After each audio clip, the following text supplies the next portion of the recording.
ಗಾಯ ಮಾಡಿಕೊಂಡಿದ್ದ ಆನೆ ಸಿದ್ದುಗೆ ಟ್ರೀಟ್ಮೆಂಟ್ ಮಾಡೋಕ್ಕೂ ಮುನ್ನ ಅರವಳಕ್ಕೆ ಚುಚ್ಚುಮದ್ದು ಕೊಡಲಾಯಿತು. ಬಳಿಕ ಆನೆಯ ಗಾಯಕ್ಕೆ ಅಗತ್ಯ ಔಷಧ ಕೊಡಲಾಯಿತು. ಸಿದ್ದು ನೋವಿಗೆ ಮುಕ್ತಿ ಸಿಕ್ತು.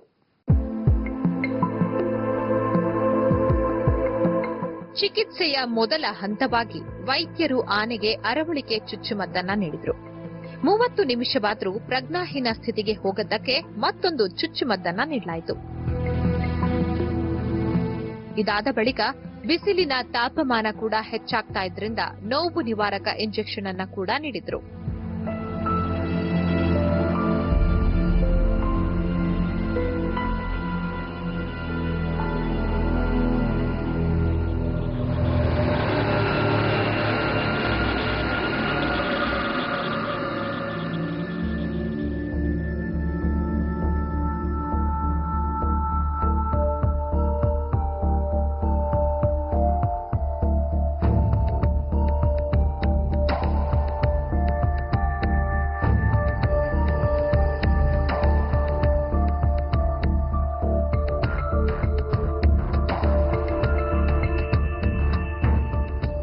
ಸಿದ್ದು ಪ್ರಜ್ಞಾಹೀನವಾದ ಬಳಿಕ ವೈದ್ಯರು ಆನೆಯ ಗಾಯಗಳಿಗೆ ಪ್ರಾಥಮಿಕ ಚಿಕಿತ್ಸೆಯನ್ನ ಮಾಡಿದ್ರು.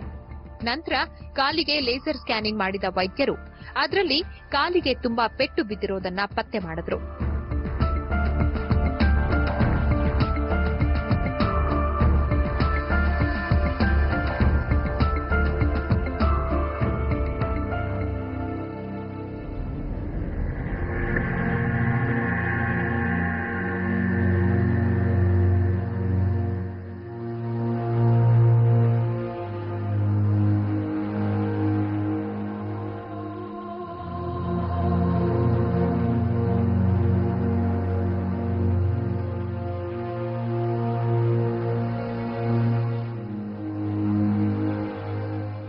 ಗಾಯಗಳಿಗೆ ಚಿಕಿತ್ಸೆ ಮಾಡಿದ ಬಳಿಕ ಕಾಲಿನಲ್ಲಿದ್ದ ಕೀವನ್ನ ಹೊರತೆಗೆದ್ರು.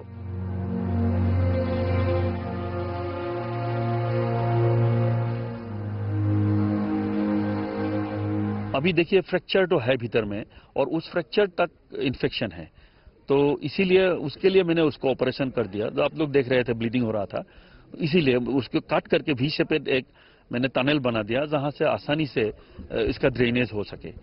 तो उसका व्यवस्था हमने कर दिया और ऐसे मैंने जो असम में हमारा एक्सपीरियंस है ठीक हो जाता है. लेकिन देखिए हमेशा कंडीशन अलग है और हम क्या सोचते हैं हम हाथी को तो बता नहीं सकते और हाथी नहीं जाने वाला जगह में चला जाता है कभी, तो कोई ऐसा गारंटी कुछ नहीं है.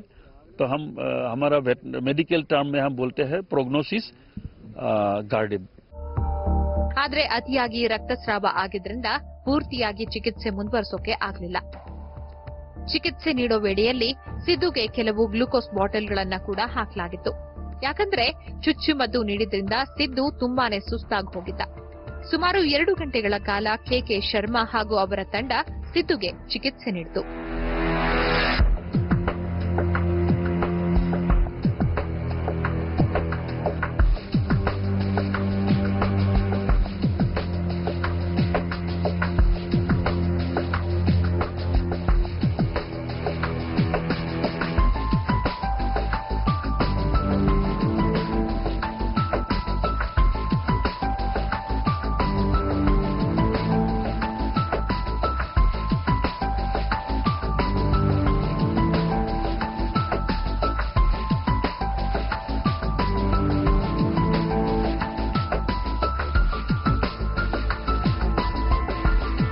ಚಿಕಿತ್ಸೆ ಬಳಿಕ ಅಧಿಕಾರಿಗಳಿಗೆ ಕೆಲವೊಂದು ಸೂಚನೆಗಳನ್ನ ಕೂಡ ವೈದ್ಯರು ನೀಡಿದ್ರು.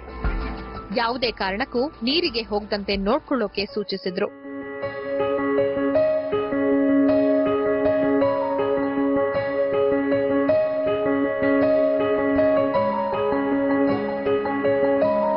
We have given very high dose of long-acting antibiotic because there is a possibility of infection. Definitely the animal is infected. So this long-acting antibiotic will protect him from any kind of infection. Then we have given some supportive medicine, vitamins.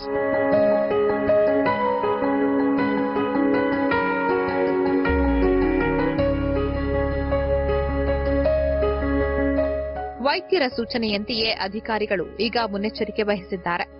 ಆನೆಗೆ ಯಾವುದೇ ಪ್ರಾಣಾಪಾಯ ಇಲ್ಲ ಅನ್ನೋದನ್ನ ಖಚಿತಪಡಿಸಿದ್ದಾರೆ.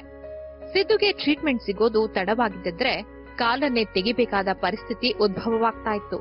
ಪ್ರಾಣಕ್ಕೂ ಕುತ್ತು ಬರೋ ಅಪಾಯ ಇತ್ತು. हड्डी तो टूटा है जरूर, इसीलिए तो इसका ये मुश्किल है. और सिर्फ हड्डी टूटा ही नहीं, उस एरिया में इन्फेक्शन भी है. अगर इन्फेक्शन नहीं होता तो ये 2 महीना के भीतर में तो हील हो जाता है, हड्डी ज्वाइन हो जाता है. देखिए हाथी का जो बोन है ना, पैर का बोन, वो सीधा होता है. दूसरा जानवर के जैसा तेरा मेरा नहीं होता है. तो इसलिए पानी इसके लिए सबसे बढ़िया इलाज है. खुद पानी में चला जाता है, पानी में खड़ा रहता है, तो उसका वेट शिफ्टिंग का दिक्कत नहीं होता. तो ये हाथी का जो उसका दिमाग है, दिमाग ने उसको इस जगह में ले आया. बहुत बढ़िया जगह है, ये पानी बहुत क्लीन वाटर है और फूड भी दे रहा है फॉरेस्ट डिपार्टमेंट के लोग. मैं उम्मीद करता हूँ ये ठीक हो जाएगा. ಕಡೆಗೂ ಸಿದ್ದು ನೋವಿಗೆ ಅರಣ್ಯ ಇಲಾಖೆ ಸ್ಪಂದಿಸ್ತಲ್ಲ ಅನ್ನೋದೇ ಸಮಾಧಾನ.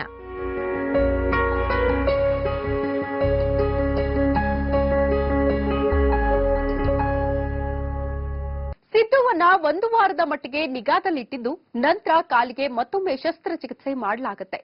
ವಾರದ ಬಳಿಕ ಅದನ್ನ ಬನ್ನೇರುಘಟ್ಟ ಜೈವಿಕ ಉದ್ಯಾನವನಕ್ಕೆ ಕಳುಹಿಸೋ ಸಾಧ್ಯತೆ ಇದೆ. ಸಿದ್ದು ಆದಷ್ಟು ಬೇಗ ಚೇತರಿಸಿಕೊಳ್ಳಲಿ. ನಮಸ್ಕಾರ.